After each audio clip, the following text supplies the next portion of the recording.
Welcome.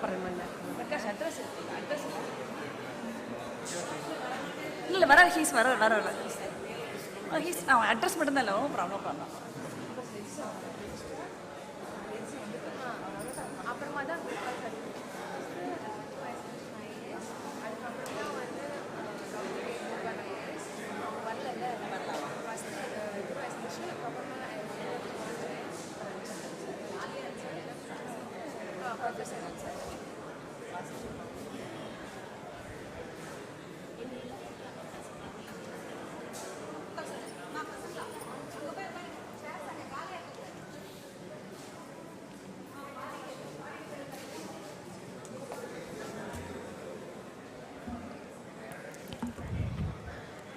A very good morning to everyone present here. I request Thiru Krishnan sir, IAS, Secretary, Ministry of Electronics and Information Technology, Government of India, to kindly grace us with your presence. To please come and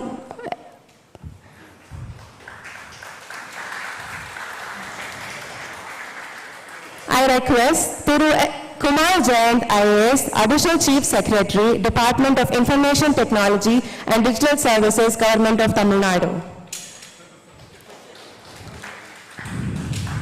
Now I request Dr. Dipti Misra Sharma, NLPAI President, and Dr.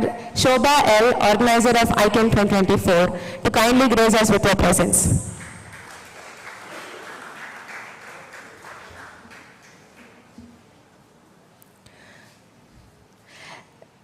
Ladies and gentlemen, esteemed guests, researchers, experts, a very good morning to one and all present here. It's my absolute pleasure to extend a hearty welcome to each one of you present here at a special address in connection with the International Conference on Natural Language Processing 2024 on Language Technology, Challenges in R&D and Deployment. As we commence this momentous occasion, let us take a moment to acknowledge the culture that hosts us.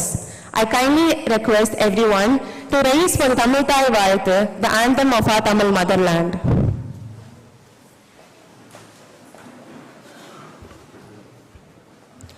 நீராறும் கடலொடுத்த நிலமடந்தை கெளிலொழுகும் சீராரும் வதனமென திகழ் பரத கண்டமிதில் தெக்கணமும் அதிர் சிறந்த திராவிடனல் திருநாடும் தக்க சிறு பிறை நுதலும் தரித்தனரும் திலகமுமே அத்திலக வாசனை போல் அனைத்துலகும் இன்பமுற எத்திசையும் புகழ் மணக்க இருந்த பெரும் தமிழனங்கே தமிழனங்கே உன் சீரிலமை திறம்பியந்து செயல் மறந்து வாழ்த்துதுமே வாழ்த்துதுமே வாழ்த்துதுமே.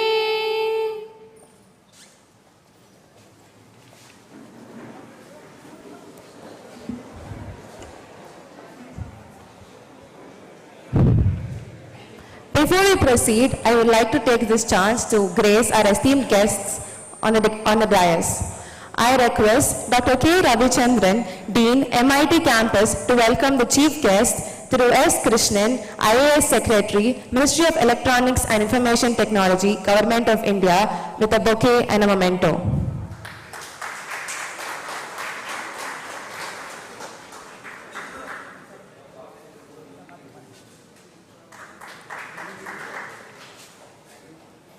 Thank you, sir. I request Professor P. Jayashree, Director of AU-KBC, Anna University, to welcome Thiru Kumar Jayant, IAS, Additional Chief Secretary of the Department of Information Technology and Digital Services, Government of Tamil Nadu, with a bouquet and a memento.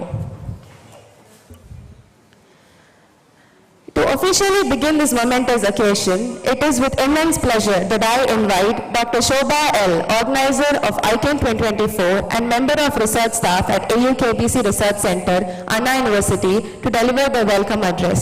Please, ma'am. Good morning, everyone. It's with great pleasure that I come I welcome you all to this special session in ICON 2024, the 21st International Conference on Natural Language Processing, as we stand at the threshold of an AI boom in the world. This session on language technology challenges in R&D and deployment aims not only to discuss the current state of NLP, but aims to think about its future as well in developing and deploying the research and development we are carrying out in Indian languages for our country. Allow me to begin my welcoming for distinguished dignitaries. We are honored to have with us today Thiru S. Krishnan IAS, the Secretary, Ministry of Information Technology and Electronics, Government of India, whose leadership continues to drive technological innovations at the national level. We look forward to hearing your thoughts on how we researchers can jointly enhance the impact of language technology in our country. We welcome you, sir.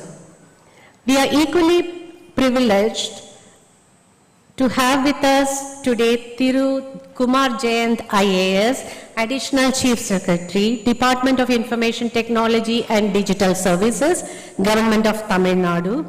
We are eagerly waiting to your address on how we can continue to leverage natural language processing, language technology research and applications for social development. We welcome our Dean, Professor Ravichandran, whose role and support in organizing this event definitely needs a special mention. Professor Rajiv Sangal, Professor Emeritus and Chairman of the Executive Committee, Mission Pashini. He is a leader whose passionate work in the field of natural language processing has been instrumental in driving forward the domain of language processing in India. I welcome you, sir. A warm welcome to Professor Dipti Misra Sharma, President of NLPAI. The platform you have created has provided a space for many of us to come together to share, learn, and innovate.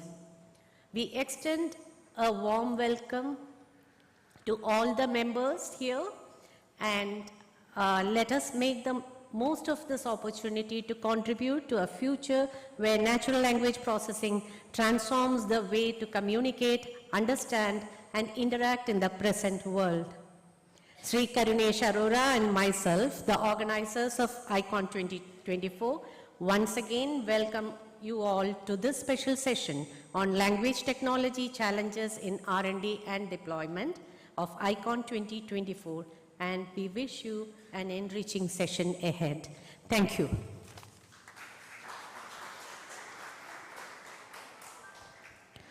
Thank you, ma'am, for your warm and insightful words that have set the tone for this esteemed gathering. To provide us with deeper understanding of NLPAI and the significance of ICON, I now invite Dr. Dipti Misra Sharma, President of NLPAI, to enlighten us. Please, ma'am. A very warm welcome and good morning to all of you and the dignitaries on the dais. I have been assigned the responsibility to share with you about NLPAI, that is NLP Association of India. So NLPAI was conceptualized and formed in 2002, that is 22 years ago from now, and in 2004 it was formally registered. So NLPAI is a registered body which has been engaged in NLP, which brought together the community of NLP researchers in India and to engage in research. The aim of NLPAI when it was established was to promote research in language technologies, I should say, in India of a level which was excellent at the world level and also socially relevant, because India's multilingual environment provided the opportunities to pick up challenging problems in the area and find solutions which will be relevant internationally. One of the major activities of NLPAI has been organizing ICON. The first ICON was organized in 2002, around the time that NLPAI was formed. And this is the 21st edition of ICON. The only year it didn't happen was, I think, 2012. Even during COVID, we have had ICONs. Now, ICON is a forum where researchers, people, and can contribute towards shaping language technology in India and internationally. Over a period of more than 2 decades, researchers in language technologies have taken several steps to share their work in ICONs, and language technology itself has evolved substantially over this period. It has taken multiple leaps. As researchers in the field we know, and the recent one is the very recent last few years, and currently LLMs, which have actually caused major ripple all over, not just in the field, but even otherwise. So ICON has been keeping up with that and providing researchers to share their findings through this forum with the larger, younger students and research community. One of the things that ICON has always done is have shared task and challenge rounds, which provides opportunities for people to participate and present their work, and then, of course, take it forward.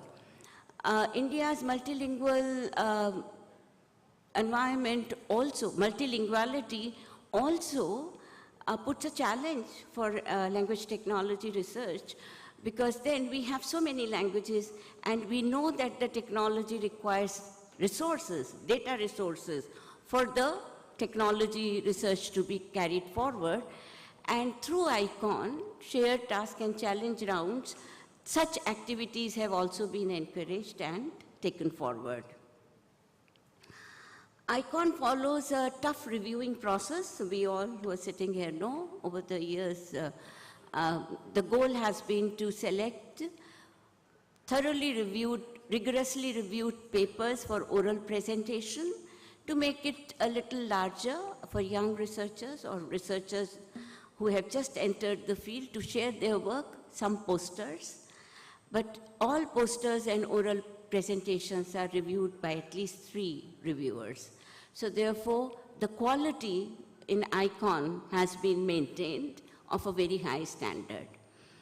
Other than the main conference, which has always been for 2 days, ICON also has pre-conference and post-conference tutorials and workshops, which are also fora where researchers and experts in the field can, through workshops, invite papers and select papers in emerging fields, and also have tutorials to introduce new researchers in the field with the emerging fields. So in a way, ICON is a major platform where research in, I would say, language technology, because NLP, speech, and even OCR papers are accepted in ICON. So research in language technology has been kind of shaped and evolved through ICON platform in India. Now, language technology as a research field is transdisciplinary in nature. What that means, we are working on language. Language by itself is a very complex system that human beings use for communication, which has actually shaped the progress of human beings themselves. And because it's a complex system, there is a field called linguistics. And linguists expertise in understanding language, computer science scientists expertise in modeling language, mathematicians contribute to it. So people from diverse background have to come together to solve the problems in language technology. And in India, this team work has been continuing. Teams have come forward and worked together. In fact, for more than 2 decades now, teams of experts from diverse backgrounds have come together and worked on large projects, on challenging problems, and on working towards socially relevant problems and working towards even deployment. That means take it to the field, work on problems, develop solutions which can then be taken to the field and be used by people on the ground, which can make a social difference. So NLPAI, through NLPAI or through NLP researchers in India, that has been a major work that researchers have been working towards. Now this is a special session and we are all very privileged to be part of it on research and development in NLP and its deployment, because the research in this field of technology has reached a level, it has to reach a certain level of maturity to be able to put to deployment. And in a way, it has reached a level which can now be deployed, and actually through Bhashini, it has been happening past few years. So this is a special session. I welcome you all to this special session, and we get to know what's happening in that. Thank you all, and welcome again. Thank you, ma'am, for your valuable insights and for highlighting the vision and mission of NLPAI and ICANN.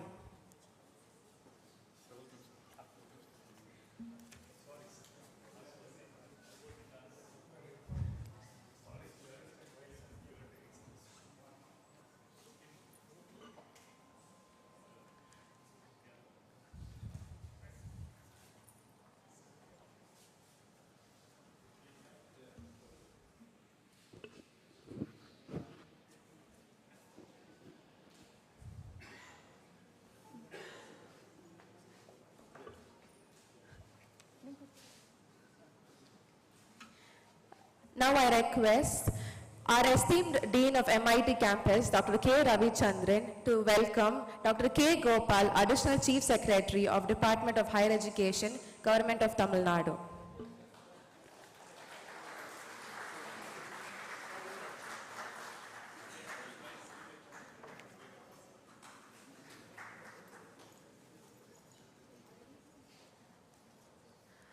Moving forward, it is my privilege to invite our respected Dean of MeitY Campus, Dr. K. Ravichandran, to deliver the felicitation address. Very good morning. Respected Chief Guest of today's function, Thiru Krishnan IAS, Secretary, Minister of Electronics and Information Technology, MeitY, Government of India. Respected Chief Guest and the special address today by Thiru, Kumar, Jayant IAS, Additional Chief Secretary, Department of Information Technology and Digital Services. Respected Dr. K. Gopal IAS, Additional Chief Secretary, Department of Higher Education, Government of Tamil Nadu.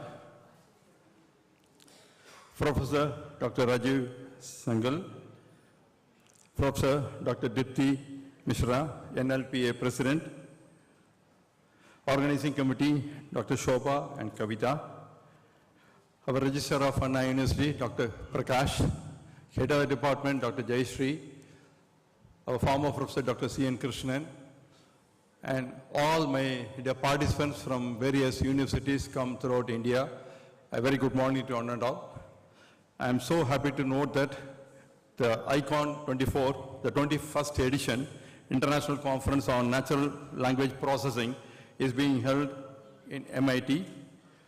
On this occasion, first of all, I welcome all the dignitaries on this day to this great conference to have a fruitful discussion with the delegates. NLP is a growing area, and especially in Europe and Asia, there is a great potential, almost around 70% growth is taking place. And in future, this area is going to help in the field of healthcare especially, or in content writing, or in industrial sector. So there is a huge scope in this area. I'm so happy to that. All the speakers, experts, scientists, professors from various organizations has gathered at MIT. As Professor has said, this 21st edition has been held here on 21st of December. The initial seed has been started at MIT way back in the year 1999 when AU-KBC was started with the great support of Professor C.N. Krishnan.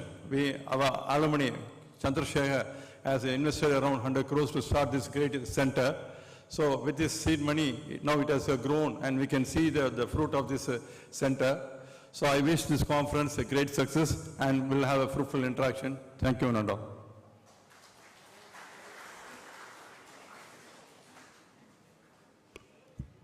Thank you, sir, for your inspiring words and for gracing us with your presence.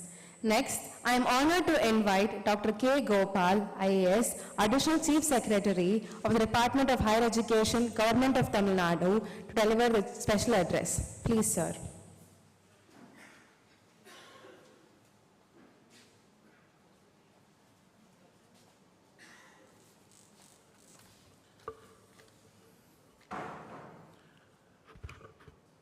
Vanakkam, good afternoon to all of you. My esteemed senior in service, respected Thiru S. Krishnan, IAS, Secretary, Minister of Electronics and Information Technology, Government of India.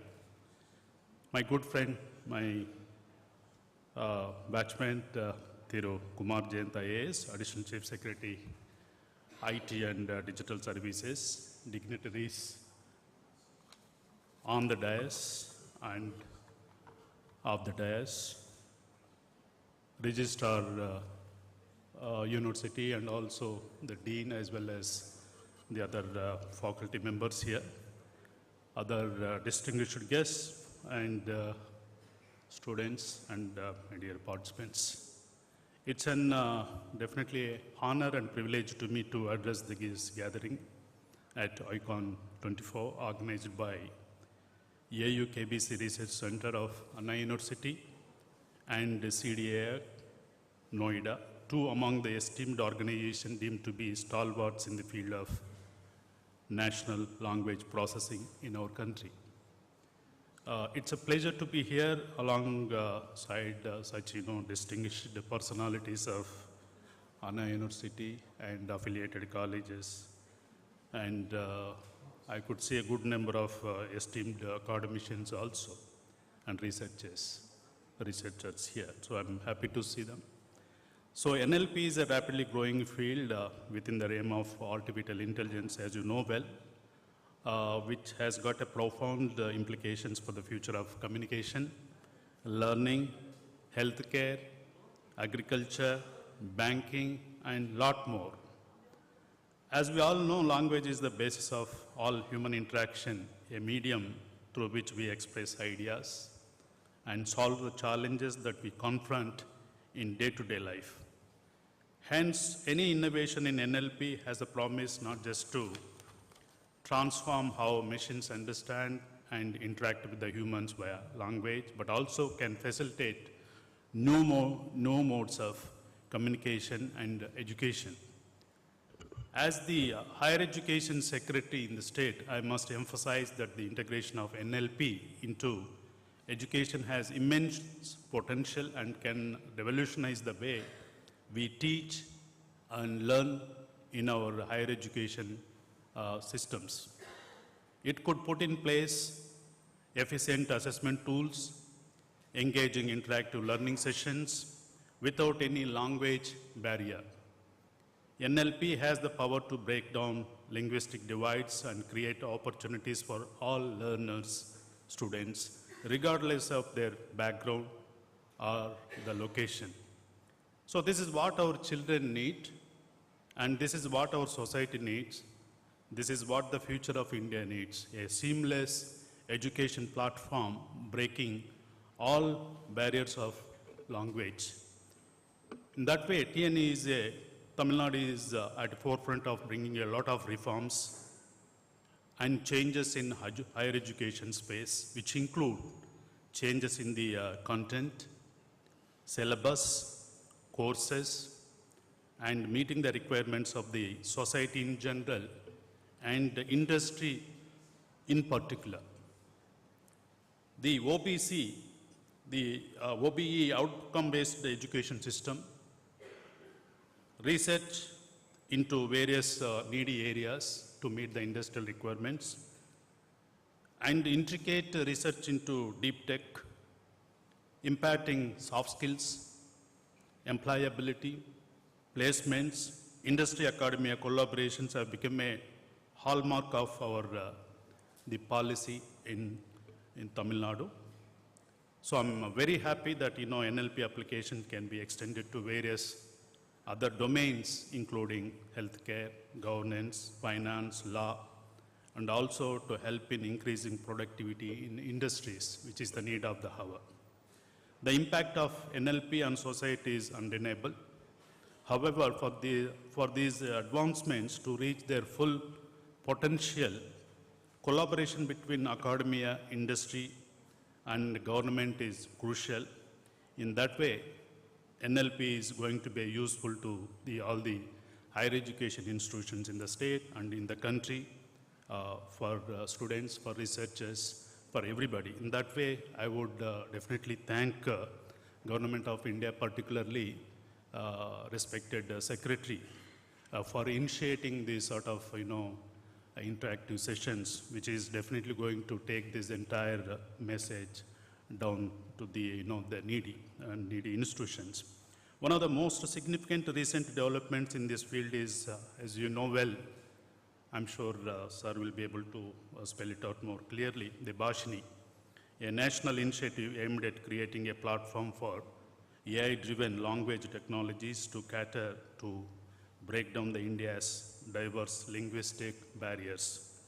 Bhashini helps bridge the language divide in our country by enabling effective communication, ensuring that no language or region is left behind the digital transformation, and is empowering millions, especially in rural and underserved communities, by granting them access to the crucial information and services in their native languages. So I'm happy to see some of the pioneers and masterminds behind Bhashini in this hall today, especially the Secretary Sir, as well as his core of specialists and representative from IIIT, Hyderabad and all. So it's also inspiring to see many experts from various domains gathered here, mainly from Anna University as well as all its constant colleges. So definitely united by a common goal of advancing knowledge and fostering innovation in NLP. That way, the discussions and outcome of this session on language, technology, changes, that is challenges in R&D and deployment will undoubtedly contribute to the continued development of NLP in India. So I would like to express my sincere appreciation to the organizers and for coordinating this conference, and to the experts, those whose efforts have been made in this event possible. Your contributions are vital in shaping the future of our education landscape. I'm confident that the ideas and collaborations generated here will lead to impactful solutions and innovations that will benefit our society.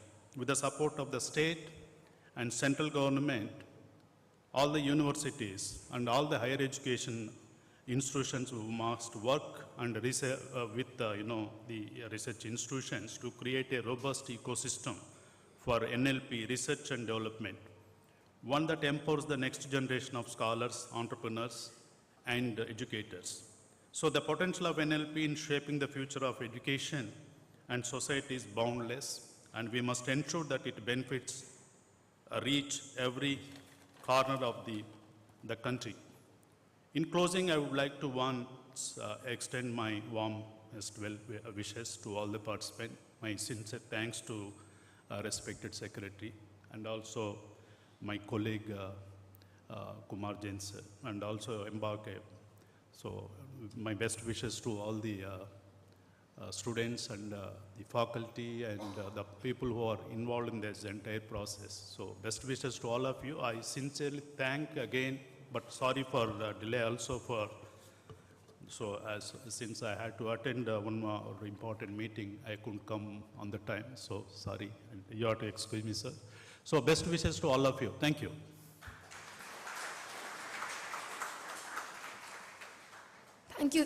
Thank you, sir, for your thought-provoking and motivating address. It is now my honor to invite Thiru Kumar Jayant, IAS, Additional Chief Secretary of Department of Information Technology and Digital Services, Government of Tamil Nadu, to deliver the special address. Please, sir.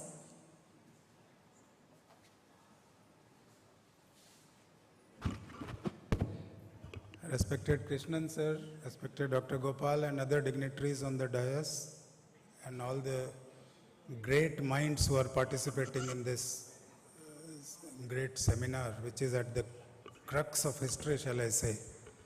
As you can see, I don't have any paper, so I'm very sure I am not going to talk very long, so I will compensate for Gopal's lateness. I would like to start from a tangential angle without talking of NLP or AI or the whole debate about where humanity is leading, where tech is leading us. I would like to take you back to 1968. 1968 is a very, very important year in the history of science. One of the main reasons is that I was just born, so I was less than 1 year old. And if you take science fiction or science also as a group, for the first time, a great writer called Arthur C. Clarke, who wrote a lot of science fiction, was writing a book.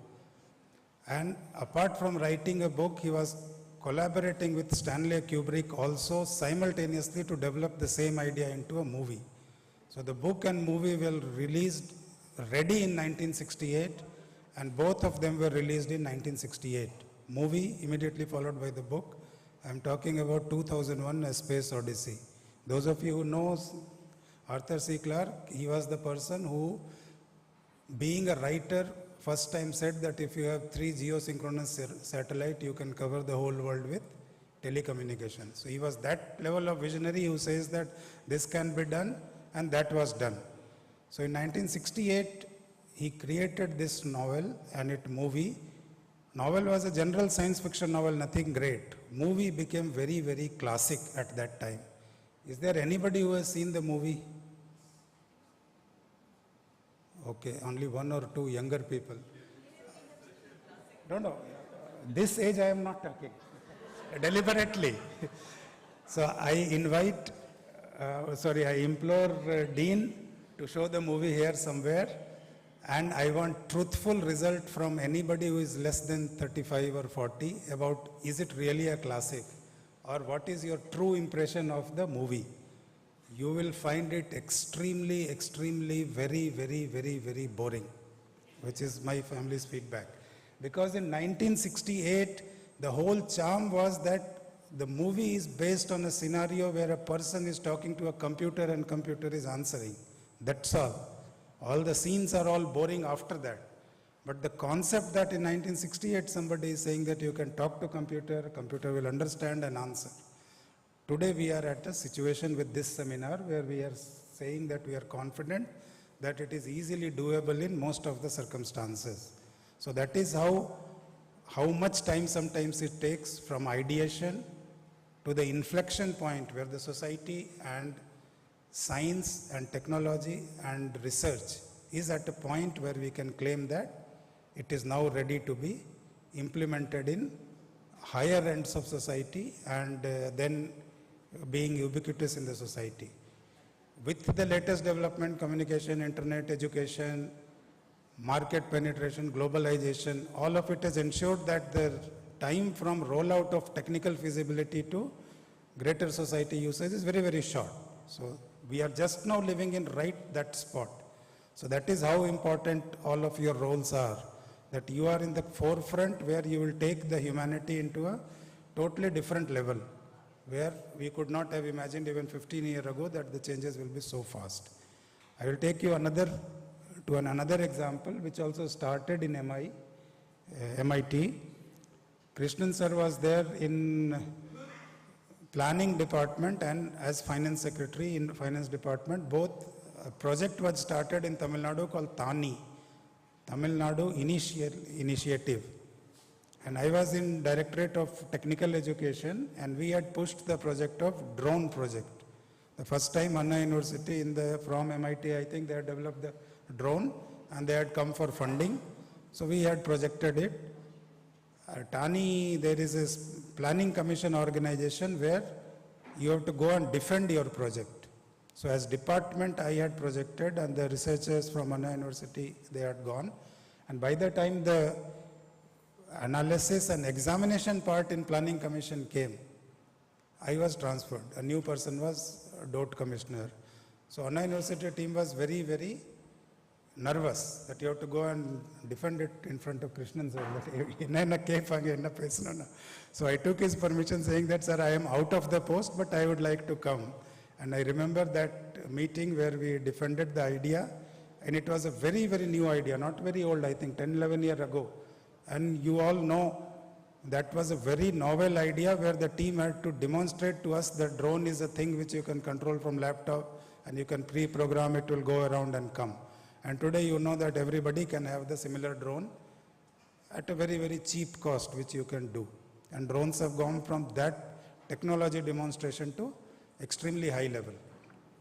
So what I want to say is that when the technical flux, the inflection point comes, the changes are all very, very fast. Beyond the regular usage you are undergoing, I will give some 2-3 examples where modifications and the final corrections, or you can say final use cases, will come.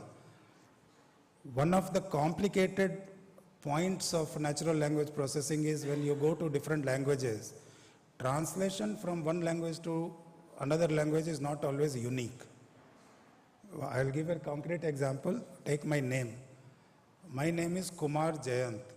Please see what is written here. And if you have the schedule, you read my name there or see the name there outside. The core question for 30 years in Tamil Nadu is there whether there is an H in my name or not. That has not yet been answered. Here it is H. In the board there is not H. I can't blame MIT because I have a checkbook of my account where the front slip has Jayant in my name and individual check leaves have Jayant in my name. With this difference also, I have been operating the bank account for 30 years, including e-banking, net banking, and there has never been a difference. Thankfully, your AI has not reached SBI core banking. Otherwise, they will say there is something wrong in this account. How can this mismatch be? But I'm still running with a thoroughly competent core banking with the name difference. But what I'm saying is this type of differences are there in language. If suppose I speak Kumar Jayant and write it in Tamil, it will always be written correctly in Tamil. But if it is translated, will the H come or not come in the name? Because it may not be in the LLM database. That leads to the point that the great AI revolution, most of the public thinks in the term of ChatGPT, OpenAI and Microsoft's. That is a universal AI which is almost beyond the capacity of any government. I will again come about the capacity of government at the end. But this is one place where you can say that it is almost beyond the capacity of any government unless they devote all their resources to it. But there is a case for a domain-specific large language model-based trainable AI for particular domains for which we are working, and a lot of projects. In fact, I have been involved in 3-4 discussions, including with the Bhashini's bigger team, where the language model, then we are discussing about the administrative language model within the language model, where we can have a better administrative glossaries, so that for our case, we want to translate the geo, can it have better accuracy than it is available in a large-scale LLM or the universal LLM. That if we have something which can come into the open source and the academia, startup community, big companies, government, all of us collaborate, then this domain-specific use case LLMs will be much better. We can call it micro LLM or whatever technological term, you are all expert. But you understand my idea that a domain specific, which is trained on the domain, will give a much better result than a universal LLM model for our use cases where government and public interact. So that is our idea, and we have been working on it from all the sides. 2 more use cases I will cite where you can do bigger research. Frequently as IAS officers we go to court. Most frequently because there is some disciplinary cases where there is some major mischief or somebody has been caught in trap, and also we give prosecution sanction. So when the case starts, we go as a witness to claim that, where the court examines whether what are the documents you saw, whether you applied your mind and whether you did not apply your mind and all these things. Today, court is computerized in the sense that in front of judge and me as a witness, there is a typist who is typing it on the computer. So the lawyer asks the question, that is a straightforward question. Did you do this and all? So it is typed. When I answer in broken language, broken word, not mainly because of the language issue, but in Tamil what we have learned is we have learned the language on the field. So in my whole life, I am sure I would never have spoken a word called anupapattadu. It will not come out of my, but the person who is typing, even if I say anupachade, all these things, they will type the correct word. Can you bring NLP there? That you understand that what I am talking, but the typed thing is automatically different. The typist who is typing or the judge who is listening or the lawyer who is listening understands what I am saying, and he knows that I have said which is some other word phonetically, and what is typed is some other word phonetically, but both are same. Now can you take NLP to that level? The third place where NLP is this level of language is much more useful is in the historical research. This is my personal passion, so I know there are a lot of biases in historical research. My wife has been doing research. She wrote a book on the Chola heritage, where we did a lot of research on the written inscription on temple wall and on copper plates, and it has all been substantially translated, almost fully in English. These translations are all she wrote all this. Kings donated villages to temple. I think all of you will be very, very comfortable with this concept. In whatever language it is written, so many villages, so much population, so much land was allocated. Their resources was allocated to the village. That is how in English the translation has happened. Now 2000 years ago, the same civilization went in Cambodia. And the similar type of Indian temple system is there, kingdom, kings donating to temple. This was discovered by the French in 1700 and 1800 and 1900. And lot of people, part of it was Khmer language, part of it was Sanskrit, written in their lipi. So the French people have deciphered the Sanskrit. And then they wrote what is Sanskrit. And then they translated into French, and some of them translated into English. All the allocation of village and all is written today in the term of slave. And all of our researchers also who are copying that right from Coates and MeitY in 1800 and 1900, they are writing that so many slaves were allotted. In a village, in a temple, 10,000 slaves were allocated to temple. Now that is prima facie a wrong interpretation, because we know from this context that a village was allocated, there is a 5,000 village, so resource means the whatever land revenue, all this term is there. It is not that they were working inside the temple. The physical temple doesn't have a place for 10,000 slaves. So 10,000 population, 1, 2, 3, 4, 5 villages allocated as that meaning, but because that human translation has an error, the whole research is filled up of that language, which is totally wrong. Like a slave and slavery in the terms of Western civilization was not generally prevalent in this civilization. So that is how important it is to put our own local context and contextual meaning, going beyond the language, into the NLP programming, so that we can have more concentrated, detailed output out of this technological breakthrough. And once you reach a good level of accuracy, where in our governance system we don't have to do too much of editing, then it will be a great help and great boon to us, where we can work in one language and get it translated. So it will be immaterial whether the GO has been drafted and designed and signed by a Tamil thinking person or the basic thinking has been done in English, because the system and technology will equate it. If a properly designed English GO will be automatically translated in a properly worded Tamil GO, and a properly worded Tamil GO can be automatically translated in a legally validated, properly worded English. That is what is today lacking. That's what I said, the proper model.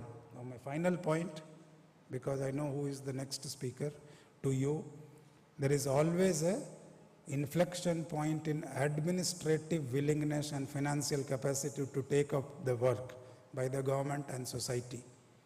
How many of you have heard of Lothal? Lothal. Very few people. Okay. It is a maritime heritage place in Gujarat, very near to Ahmedabad. Very few people in Ahmedabad has also said this is the Indus Valley civilization. If you meet again for after 2 years, you just see how, ask this same question, how many of you have heard of Lothal, and you will realize the answer. When we went there in 2015, we were very, very surprised that even 50 kilometers away, same village doesn't know the same city, state and capital doesn't know the importance of it. 2-3 days ago, the announcement has been made, I think in 4-5 years, 4,000 crores will be spent to make it an international earliest maritime heritage museum. I am sure when that comes up, the next step will be to the Mujiris in Kerala and Korkai and Pumpuar and Mahabalipuram related excavations in Tamil Nadu. We will also come up with this. This has nothing to do with NLP. It is only that when the time comes and there is enough discussion, government funding and society funding goes to the project. Again, the last point which I said, I will come about the government capacity. Very early in the career, we were given the knowledge that in the government system, right from the English time, in our working manual, it is written that if somebody has given a petition, you never write that government is unable to sanction your request. Always say government has decided not to sanction your project. So it means that government cannot claim that government is unable. It is only that its priorities doesn't permit it. So even if you feel as a system, academics or researcher, that you need more funding, please keep proving the use cases, and I am sure at correct time, sufficient amount of government funding is available, will be available whenever the society's interest is at the forefront. Again, I will wish all the group best of luck for continuing the research, and MeitY, AU-KBC for more success in this area. And to the whole research group of Bhashini also, I wish all the best to bring it to the society in full form as early as possible. Thank you.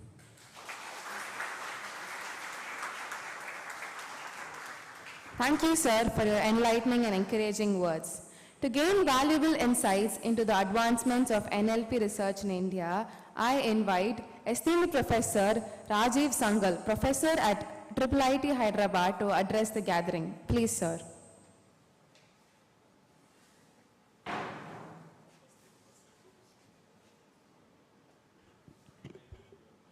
Dignitaries on the dais and researchers who have come from all over India.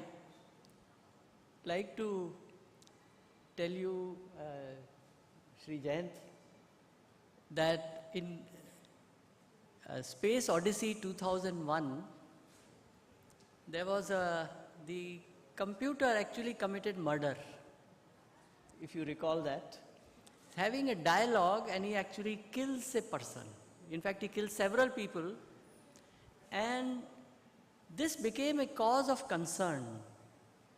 And Isaac Asimov then formulated 3 laws of robotics, that a robot will not harm a human being. And there were 2 other laws. Now, in this conference, the ill effects of language processing, we have had 2 keynote lectures addressing those issues. One talking about bias that comes in, the other talking about the sociological aspects of language that need to be incorporated in latest systems. And systems like ChatGPT, they are quite ignorant of these aspects. And when you go to other languages which they are addressing, there is a serious problem. Now, otherwise, this is a community of researchers, people from all over, and Professor Dipti Sharma has mentioned that this conference has been running for 20 years, NLP Association and so on. I thought I will talk about how R&D, because this is a research community, how R&D community can now think in terms of deployment. So one aspect is R&D committee becoming more responsible in developing systems that do not harm human beings, that do not have bias, and they, support good activities. And even when users may ask them bad information, they say, no, we cannot give you. As example was quoted today by our foreign speaker today this morning, that how do I make a bomb? And then the ChatGPT would tell you, today it will tell you, this is inappropriate question in English. But if you ask the same question in Swahili, it will tell you how to make the bomb. Okay? So that and the R&D side, how can we be more responsible? The other aspect is where we have developed systems, and Bhashini being the flagship effort today at the national level in translation, at the how can this be deployed and come into mass use? So I had a few slides. Can you turn them on? I had a few, I know it will inconvenience you a little bit, but you have to, just please wait a minute. Huh? If you can just turn slightly. Yeah. Yeah.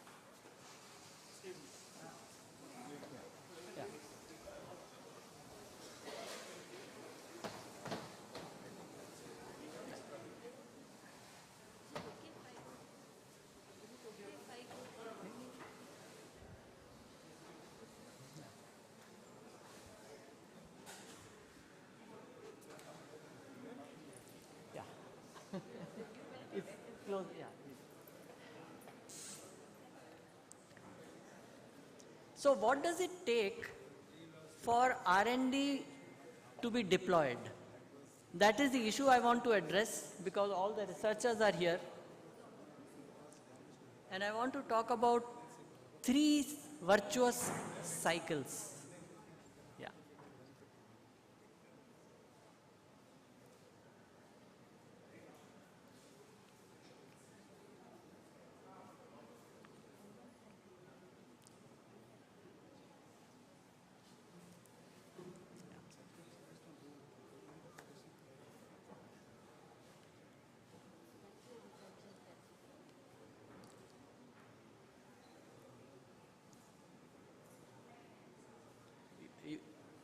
You got it?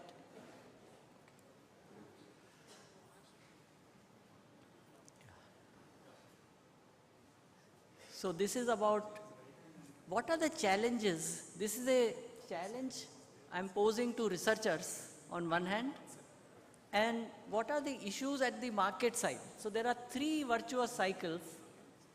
One is the technology cycle, second is the market cycle, and the third is the social cycle. Next slide. The technology cycle has 3 things. On one end is the R&D, at the other end are the technology startups. And this center point, which does engineering and incubation, so this converts the R&D into technologies that can be deployed. Okay. Next slide. And next, yeah.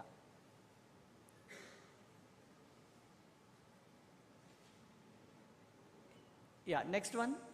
I'll go fast. I'll skip a few. Second cycle is the market cycle. This is where the startups and companies are there who take this technology and do work with content providers, government departments, and through them it uses the end users. Okay? So there are publishers, there are government departments, there are websites, there are various services. Those services in turn use this technology and startups provide that and the end users benefit. Next slide, and skip this again. Then there is a social cycle about which we don't talk very much. This social cycle has passionate individuals and institutions, and they produce data through crowdsourcing. So large thousands of students, my dream is that thousands and lakhs of students will be involved from colleges and ultimately from schools, which will produce data and which will go onto platforms. Okay, next one, you can skip this. Yeah. Now the question is, what are the relationship between these three cycles? Next one. Next slide. So there is a technology cycle and there is a market cycle. Now the technology cycle produces technology, market cycle produces work for users. And next slide. So the technology cycle gives technology to the market. Market provides startup funds and other industry funds for technology development. Next one. The market cycle and social cycle. Next one. So market cycle provides people who will actually participate, and the large numbers of people who participate in crowdsourcing, some of them actually go into the market and contribute to it. Now, last one, social cycle and technology cycle. Next, yeah. Yeah, one more, just click one more. Yeah, technology and data. So technology cycle provides technology to the social cycle and the social cycle provides data to it. So there are these three cycles which are internally well functioning and they also mutually reinforce each other. Now we need to think about this as researchers. How do we produce technology that can be deployed, and it will require engineering. If you look at this part, it will require engineering and incubation. And if you go to the market side, the industry which is sitting here, there are startups sitting here, and they can see how they can leverage this technology into producing new products, which will then go out into the market. And on the social side, the Principal Secretary Education is here, higher education, and how to involve large numbers of people. Next slide, and this will be the last. So, if you see, what is the dharma of each cycle? The technology cycle, the dharma is knowledge. Next slide, just knowledge driven. What is the dharma of the market cycle? That dharma is actually money. And social cycle, the dharma is social service. If we can combine these three, then we will have a system which will drive NLP, machine translation, speech-to-speech activity, all that in our country. And hopefully this can then be adopted by other countries of the world. So as R&D, we have to think of these other aspects as well, besides working on our narrow problem, and see how to connect. Thank you. Next one, last, that will be just the conclusions that what we need to do in moving ahead in this. Thank you.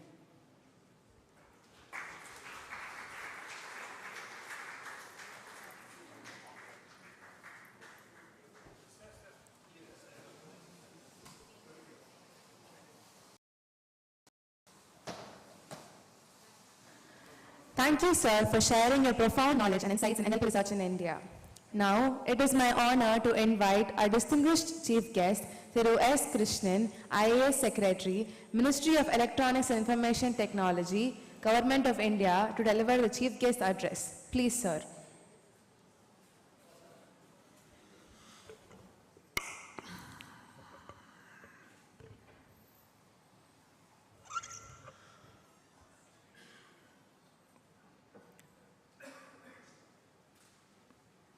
Professor Rajiv Sangal, the chair of this event and head of NLP research here in India, my good friends and colleagues, Dr. K. Gopal and Thiru, Kumar, Jayant, both additional chief secretaries in the government of Tamil Nadu, Dr. Ravichandran, dean of the MeitY campus of Anna University, Dr. Sobha, who is the head organizer of this event, Dr. Dipti Misra, the NLPAI president, Dr. Kavitha, the organizer of, again an organizer of ICON 2024, students and researchers and faculty members present here today. You heard Mr. Jayant talk about one science fiction writer, a serious writer. At least when I went to college and when I went to study in university, the iconic writer those days was probably not as serious a writer, but also a science fiction writer, Douglas Adams. Douglas Adams, and I don't know how many of you in the audience would have read his series called The Hitchhiker's, the trilogy which has 4 books called The Hitchhiker's Guide to the Galaxy. And one of the key characters in that book about The Hitchhiker's Guide to the Galaxy is the fish of Babel. Fish of Babel, B-A-B-E-L, Babel, deriving from the Tower of Babel, from where all languages were supposed to have been born. It's an Old Testament story where in Mesopotamia they decided to build a tower that would reach the sky. And so the Old Testament God decided that, these guys shouldn't be people of one unified language, and made sure that the tower was not built and people were scattered all across the world speaking different languages so they couldn't communicate with each other. And so this fish of Babel was something that if you put it into your ear, you could interpret any language of the universe. And this is how the hitchhiker travels all over the world. If somebody had told me this would ever be reality, I would have seriously doubted this. But by the time I went to the Ministry of Electronics and Information Technology and the research and the work which was going on India's multilingual AI model, Bhashini, had been underway for quite a while. So we had one occasion, I attended one event which was the National Mother Tongue Day, and I was asked to speak in my mother tongue, and there was a simultaneous translation of a few sentences which was done using the AI engine. So at that point, I realized that we were at a Tower of Babel, we were at a Babel fish moment. Shortly thereafter, the same application was used to translate the Prime Minister's speech, which he made in Varanasi, where I think the Tamil Samagam was held, and there was a group of audience from Tamil Nadu there, and he spoke in Hindi, and that was automatically translated into Tamil. So we've really reached a Tower of Babel moment as far as language translation is concerned. It can only get better from here. Today, Bhashini, which is one of the research programs initiated and a separate vertical under the Digital India Corporation, under the Ministry of Electronics and Information Technology, is able to offer this language, AI language engine, which translates into 22 different Indian languages and has practical applications, including for the e-Kisan program. Idea is, in a country like India, there are 2 things which are important. One, that we speak a multiplicity of languages, and 2, many of us are more comfortable in the spoken language, and our spoken languages differ quite a bit from the formal language. Whether you speak in Tamil or whether you speak in Hindi, the way you would speak in a formal setting differs quite substantially from the way that you would speak colloquially. So the challenge is to enable people. Ultimately, governance needs to take place in the language of the people.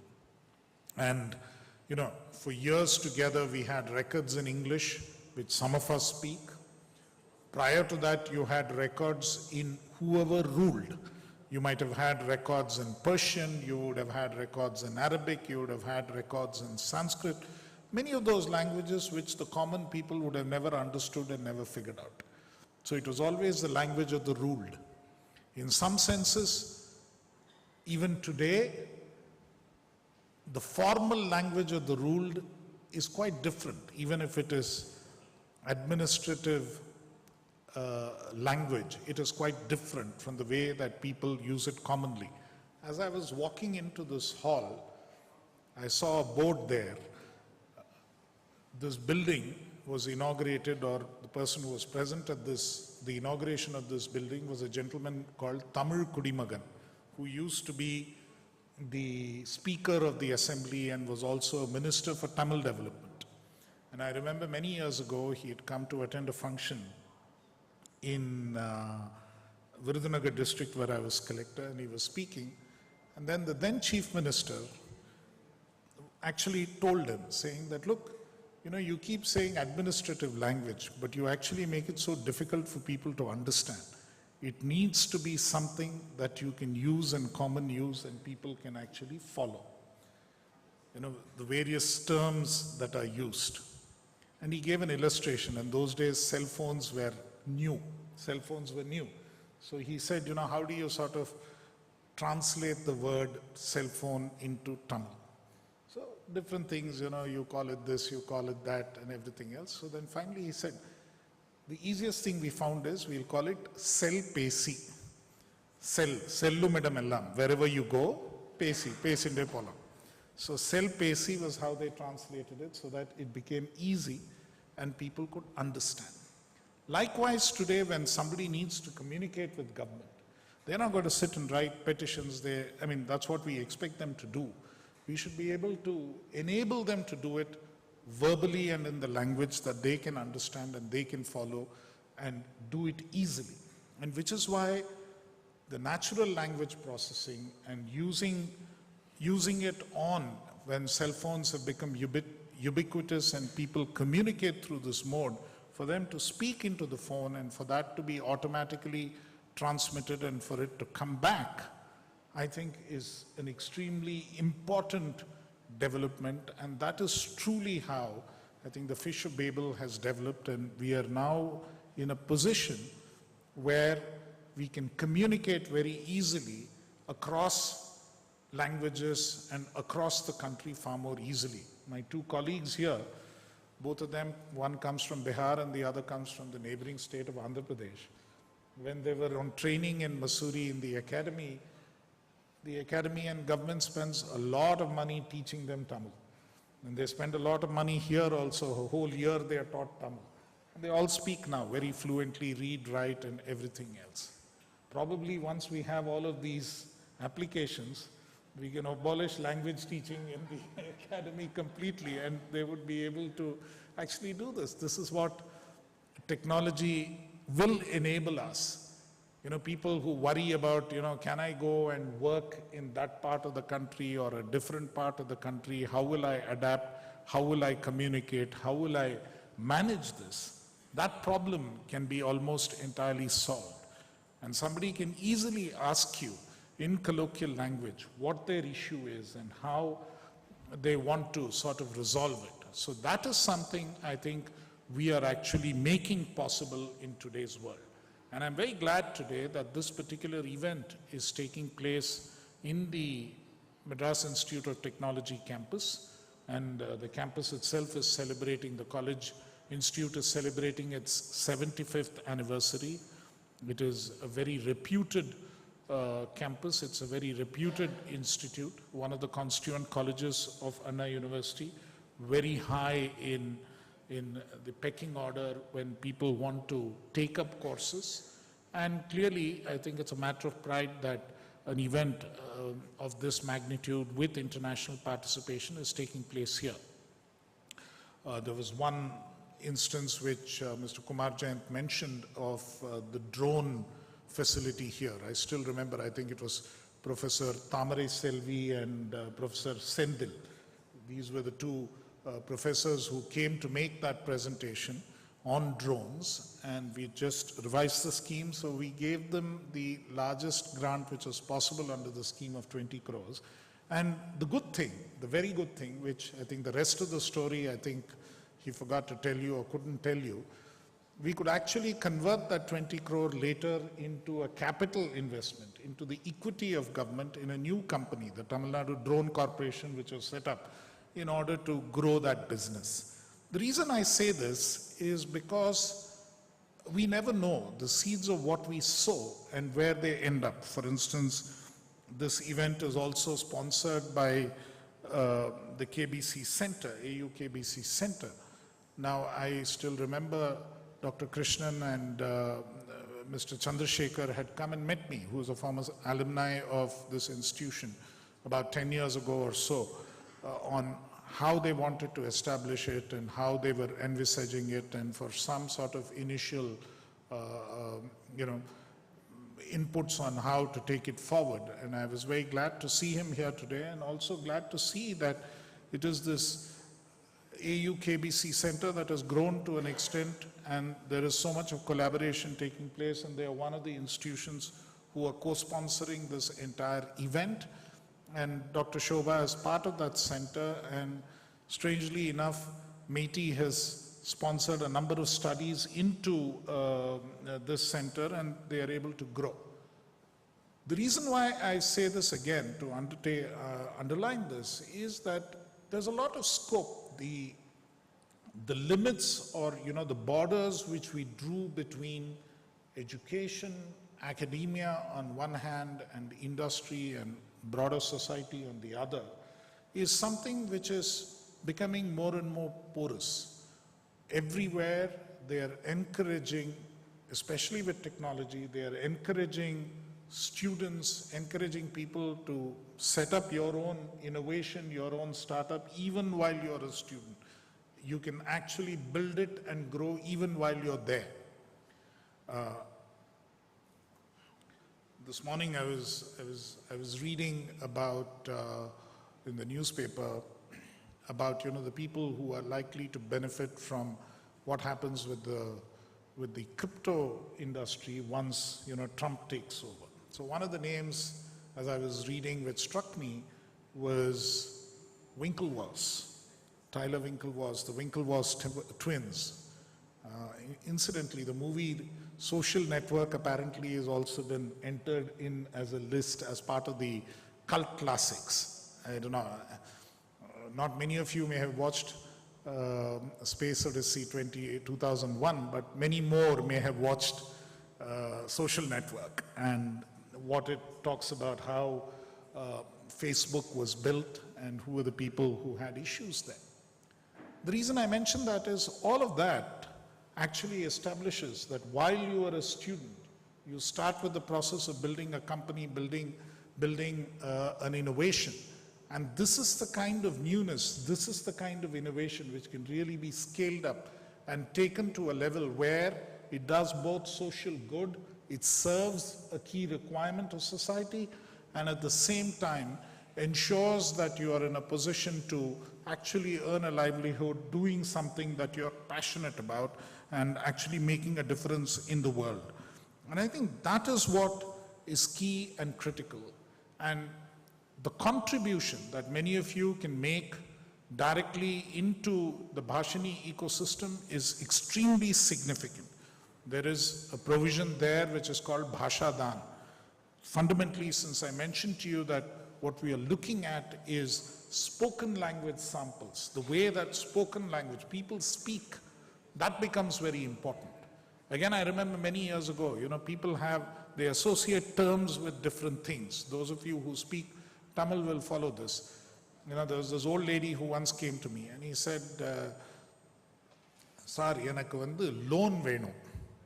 So she was very explicit. She used the English word loan. So I asked her back in Tamil saying, "Kadan venuma?" Do you want a loan using the Tamil equivalent kadan?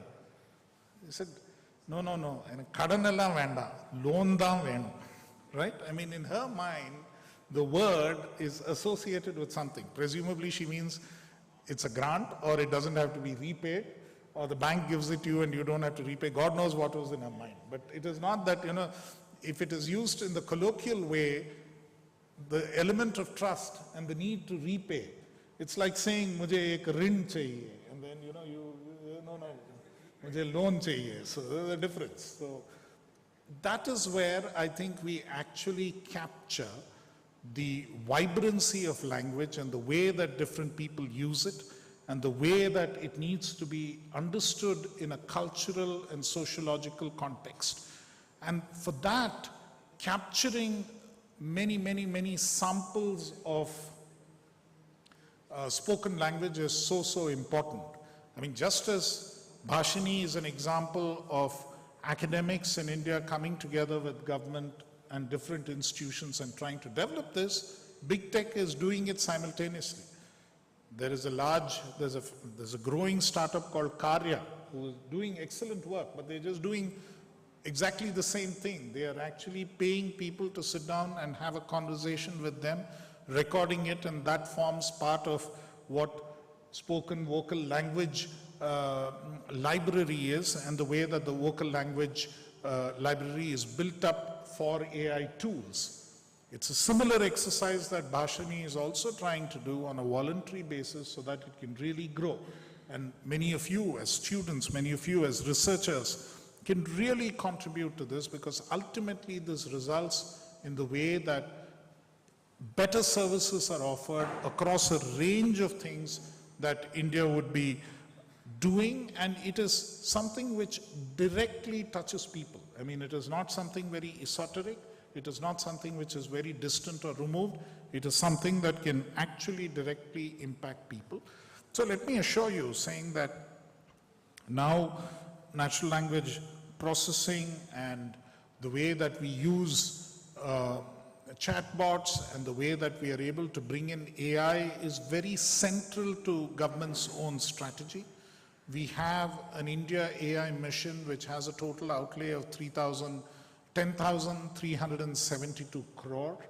And in that we have a vertical which deals with applications, a vertical which deals with startups, a vertical which deals with training, and a vertical which deals with ensuring that GPUs are available at a reasonable and subsidized cost to researchers. It's a huge opportunity. It's a huge opportunity, including for universities and academic institutions to take up. Of course, you are already availing of some of what we do under Bhashini and MeitY. That resource is now expanded multifold, and in ways that we can actually support applications which can be developed in one part of the country, then applied across. And I would encourage all the research institutions who are present here today, including Anna University, including MIT, and all other IITs and other institutions who are present here today, please do look at, we have already, the first round of applications was opened under the India AI mission. We received almost 9,000 applications. That closed on 2nd of December. The second round is now open. The earlier applications are being evaluated right now, but we are looking for more, and we would be quite happy to receive more. Likewise, very quickly, we will have access to GPUs also thrown open. The bidding process has virtually been completed, and you will have access to more GPUs. And in due course of time, there will be funding available for startups also in the AI space, and that funding is also expected to be fairly liberal, because we expect these startups to really grow. And one of the ready application cases is natural language processing, and the way in which it can be made directly applicable to the people at the lowest rung of society, people who can benefit the most from it. So I would again thank the organizers of ICON for having invited me on this occasion. I think the work that you're doing is very significant, meaningful, and impactful. And we have various vehicles through which we can amplify this impact. Please do use them and encourage more such good research proposals which can actually build out a whole application and can ultimately turn commercial and grown to scale. That is something that we would really like to support. Thank you very much once again, and I wish the conference all success. Thank you, sir, for your inspiring and visionary address, which has truly set the stage for ICANN 2024. To conclude this inaugural session, I now invite Kavitha S., organizer of ICANN 2024, to deliver the vote of thanks. Please, ma'am.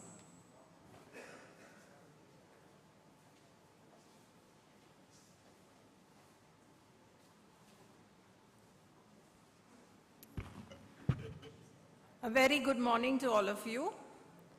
So gratitude is the fairest blossom that springs from the soul.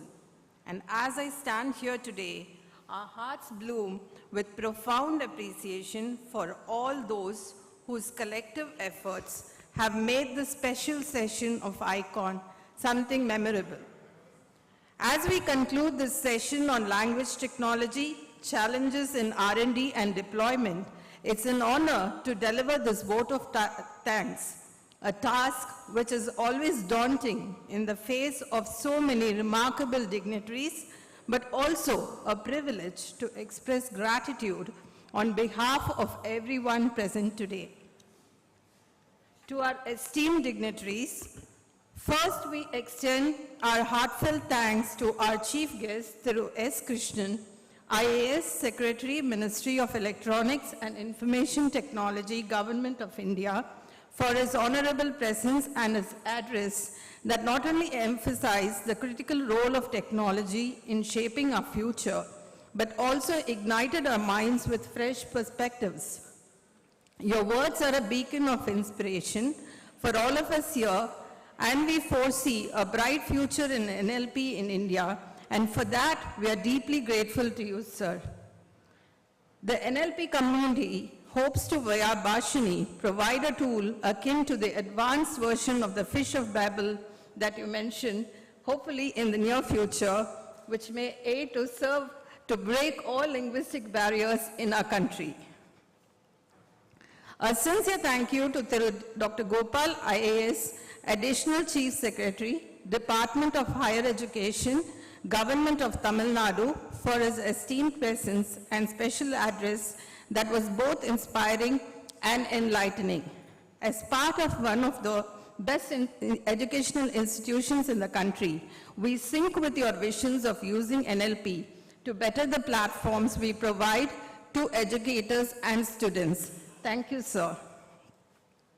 We extend our gratitude to Thiru Kumar Jayant, IAS, Additional Chief Secretary, Department of IT and Digital Services, Government of Tamil Nadu, for his esteemed presence and special address that reinforce the importance of advancing technological innovations, and we look forward to seeing the future unfold the same way that Arthur Clarke foresaw the future of satellites way back in 1968.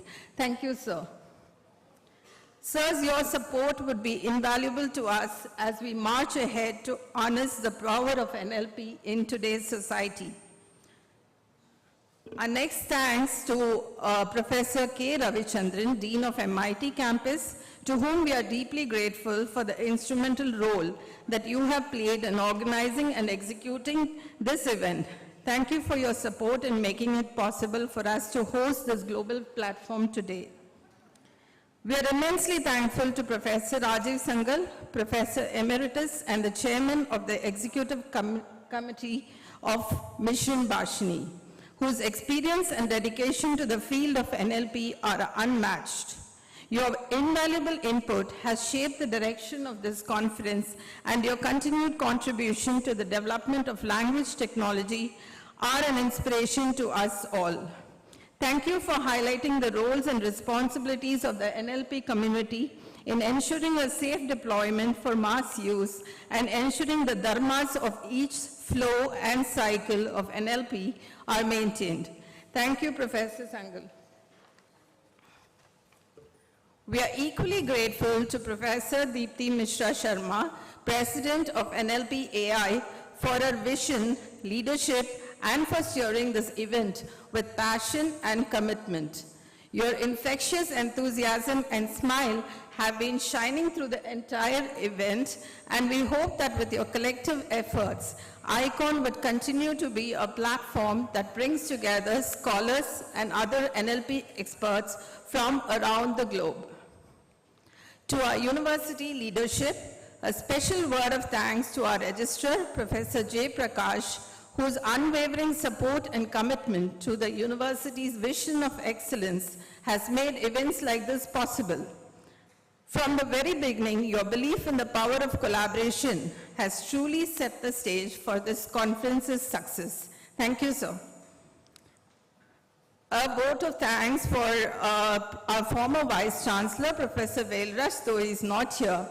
They say that a thing well begun is half done, and Sir's contribution was in his foresight and proactive efforts at the beginning of the journey when we began and initiated ICON 24 to be hosted here.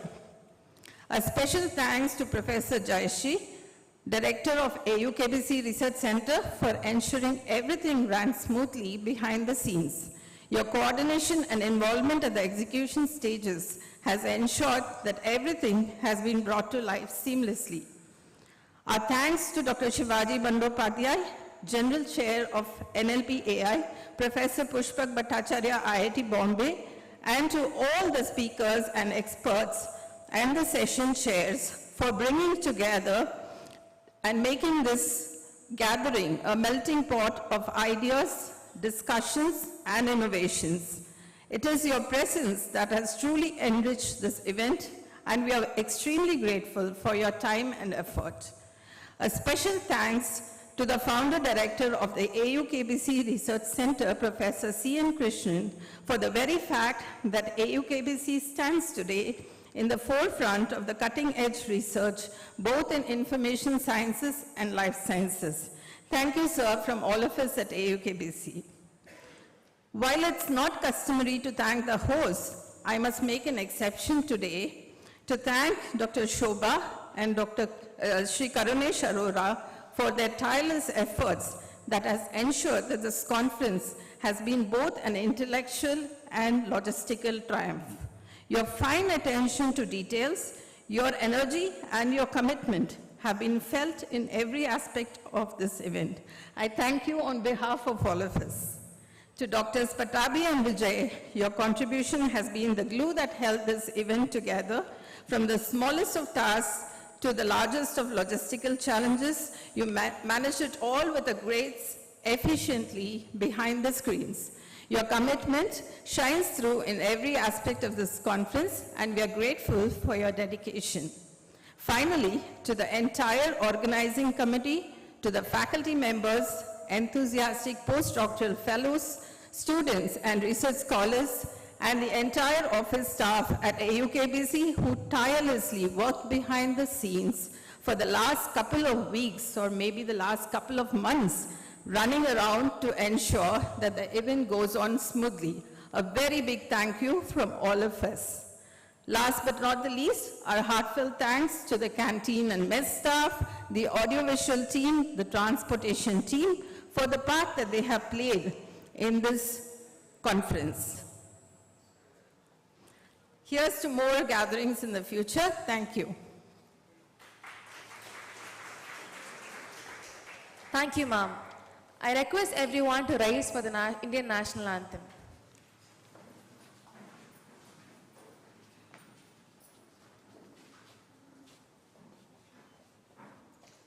Janagana mana adinayaka jaya he Bharata bhakya vidada Punjab Sindh Gujarat Maratha Dravida Utkala Banga Vindhya Himachala Yamuna Ganga Uchala Jaladidharanga Dava Shubha me jahe, Dava Shubha shishamahe, Kahe Dava Jaya Kada, Janahan Mangalatayaka Jaya he, Bharat भाग्य विदाता जय हे जय हे जय हे जय जय जय जय हे